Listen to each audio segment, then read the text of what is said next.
Yeah, hi, here is Elizabeth, your mind expert coach.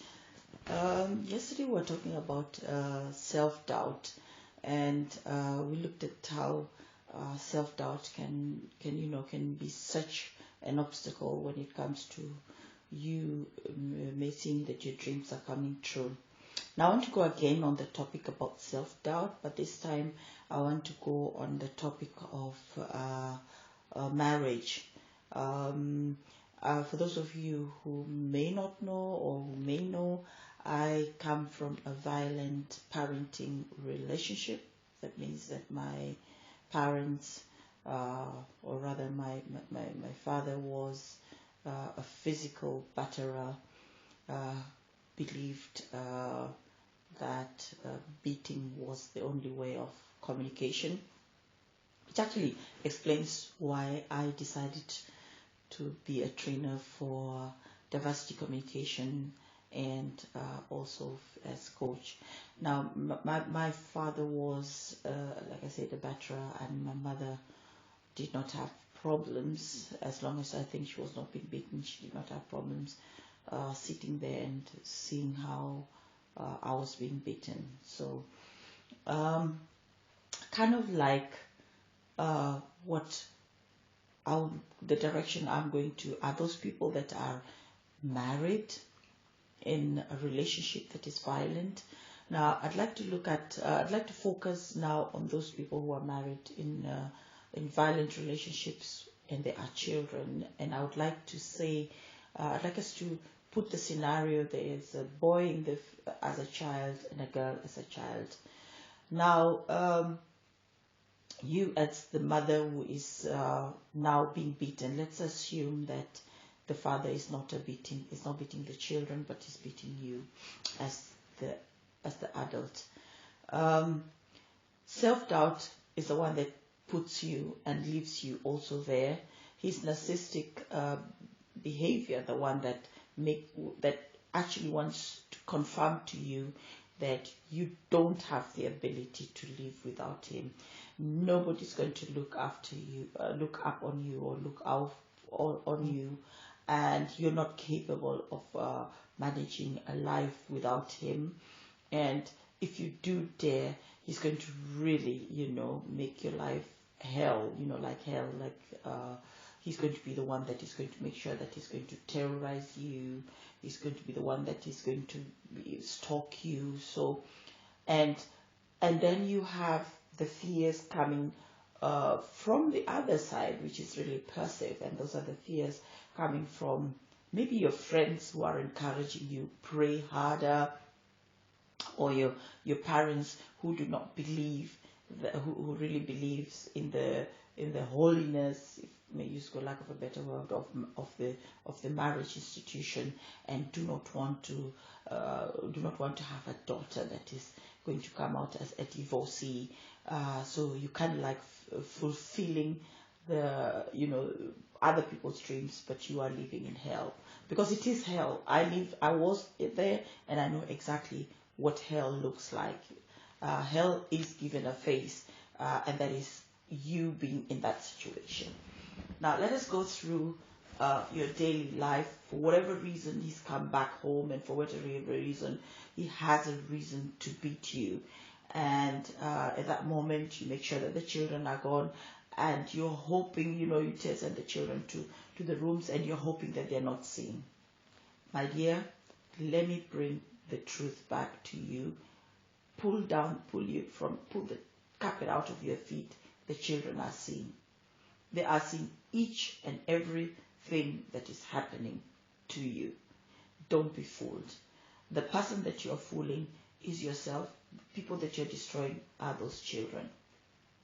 Simply because they are wondering, and if you're here in Germany, they are wondering, why isn't it possible for my mother to stop this?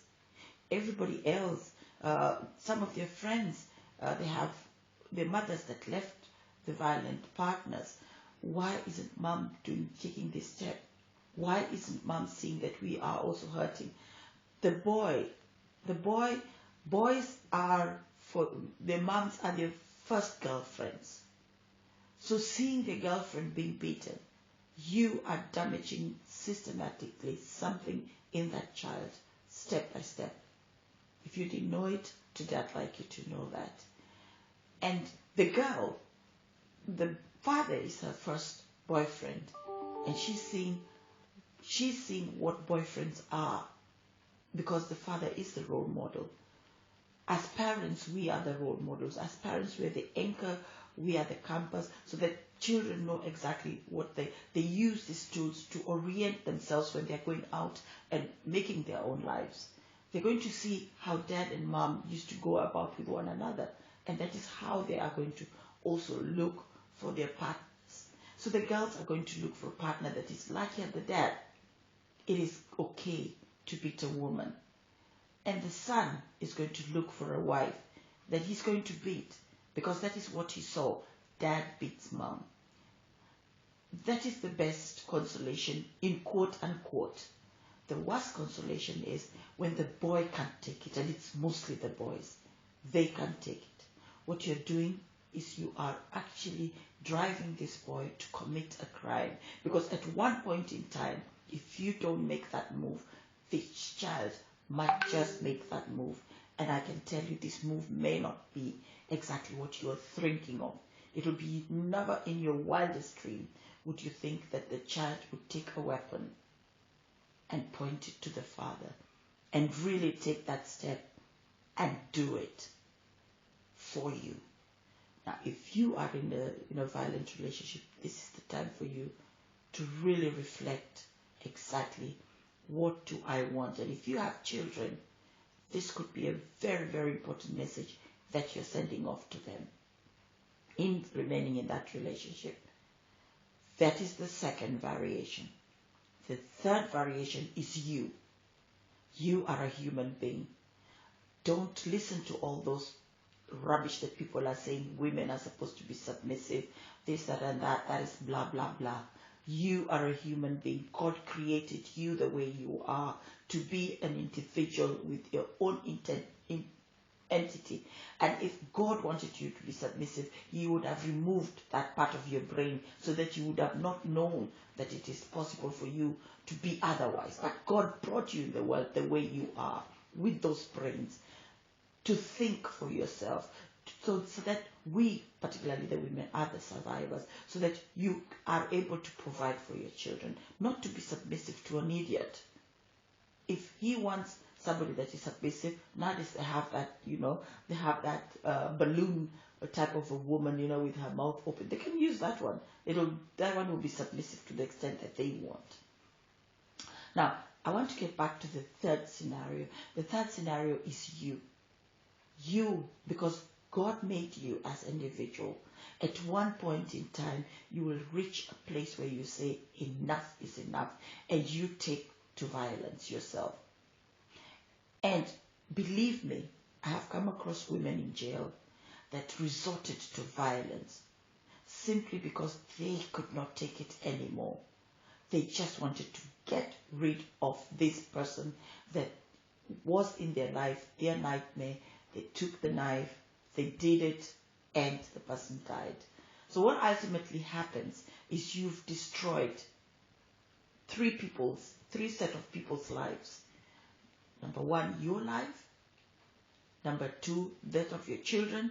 And I have put consciously the third person whom you have killed, if that is going to happen, at the third position, as not important, but yet important, that you have taken off somebody's life. You are going to now be rated out with all other due respect, where they're going to say it was as a result of, but you have terminated somebody's life. So if you are listening to my podcast and you are listening to this and you are really in that situation, if you can't get out of it, there are professionals that can help you. Number one, the police will be able to help you. And the police has nowadays a task force for women who are living in battered homes. You get over to the police, you call the police, they are going to get the right type of people that have been trained. Some of them have actually had the opportunity of training, so that's why I can assure you, I know when they're going to come to a cultural setup, if you are listening to this in a cultural relation, in an intercultural relationship, they know exactly what to do, what words to use. They're going to get you out of the situation. Or, according to the law, which I can put down the paragraph if you need, according to the law, you're going to find that the people are going to be given, the man is going to be removed, and I'm saying removed. And this is how it happens, if you've never seen that. The policeman is going to come. Mostly you're going to find that there will be a female policeman. Definitely, there will be a female policeman that is going to be there, not only for you as a woman, but also for the children, because she kind of like going to diffuse the situation for the children. That's very important. Or even the man who has that ability, the father ability, can be able to take up that role when the woman policeman says, no, I'll be just in charge of the woman. I'm not really good with the children. You do with the children. You watch how the policemen work in Germany. You're going to see those are really trained people. So what they're going to do is, if the man is violent, he's going to get what the Germans say, the act. The act is the handcuffs. If you look at it, it's like an 8. He's going to get the act, and he's going to be belehrd. He's going to be informed legally what is happening. According to paragraph, I don't have the paragraph in my head, there's going to be a paragraph that is going to be quoted for him, and he will be told that he has been given 10 days not to be in the house. The policeman is going to go out with him to the bedroom, and they know exactly what he needs to pack in that bag, so that he doesn't come back in the house. So that is already taken care of by the law. They know what he needs as his starter kit out there for those 10 days. Toothbrush, underwear, He's going to pack them there. They're going to watch that he packs them there, so that he's not going to have an excuse, oh, I forgot my toothpaste. Bullshit. Go buy it at Aldi. But fact is, he's going to be removed out of there. He's going to be told the consequences, the legal consequences, within that 10 days if he comes back into that house. So the guy is removed out. The last thing that they do as they're taking him down, if he was violent, they will not remove the handcuffs.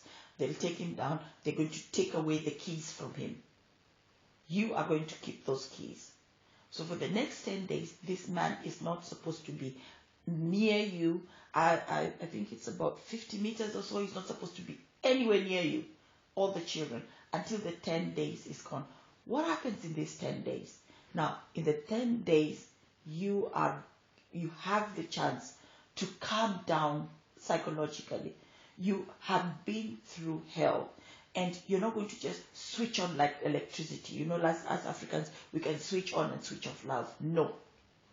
Here, you are required to really take time with yourself and calm down, get yourself into a situation where you can now start to get help, be that you are going to look for a lawyer. They are also going to provide you with those addresses so that you're not up and down looking for Googles. They have organizations that they're going to be working with, that they work with, like we used to work with them the times that I had an organization, so that you get those addresses, and you're going to have go to court. You don't need to pay for that lawyer. You're going to go to court and apply for eine Rechtsbeistand, Bescheinigung. You get it from your local courts, and with that, you're going to go to the lawyer, and the whole process is going to start as to whether you want to have a divorce or not, or how you want to have how you want things done. Actually, that is what is going to take, what is going to happen.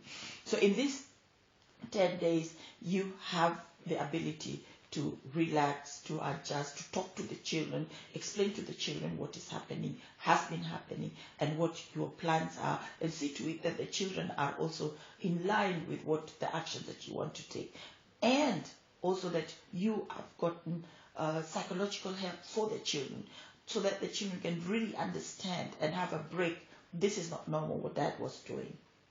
Violence is not a normal solution to communicating or to solving any problems. So there again, within those 10 days, you have all that time to do it. So what happens after 10 days? Well, after 10 days, you have the option of, of the divorce, whereas the husband will not be allowed to come back into the house. If you want, he will be requested or required to look for a place where he's going to stay if you're the person who's going to have the children. There's going to be then clearing who has the rights to the children, Sorgerechtklärung. That is going to happen. But all this is going to happen at a pace that you can be able to cope with. So you don't need to worry that it's going to be like a click of the finger and things are going to happen. No. Women coming from violent relationships in this country since I think the 2000 and which was this bill that was passed, the last bill that was passed, that even rape, that one I'm going to talk about in the marriage, can be charged in a court of law. I can't remember the year. I'll have to find out as well. But since then, police has been trained, synthesized. All the medical personnel has been trained and synthesized. So you can be rest assured that if you are in a violent relationship, instead of taking all these three options, take the one best option. Make that decision. Don't be in self-doubt about yourself. Because if you are the mother, self-doubt, you are encompassing your children as well in this. And this is not a very fair situation, because this is not why you give birth to those children. You gave birth to them so that they too can make it in life, and you are going to be proud of them. But you need to give them also the chance by you making also the right decisions. So if you happen to listen to this podcast and you find that you are in that situation, reach out to me. I'm on Facebook with my name, or you can reach out to me via the email anonymous at transform, like in transformation. So that is transform at Horleman, my surname first, -elizabeth.com. So I'm going to repeat that now. That is transform at Horleman -elizabeth.com. Or you can go via the website and send me also an email, and that will be www.horleman, HORLEMAN-elizabeth.com. So I look forward to hearing from you and also celebrating your brave move of making the decision of breaking the circle, the vicious circle of violence. Thank you.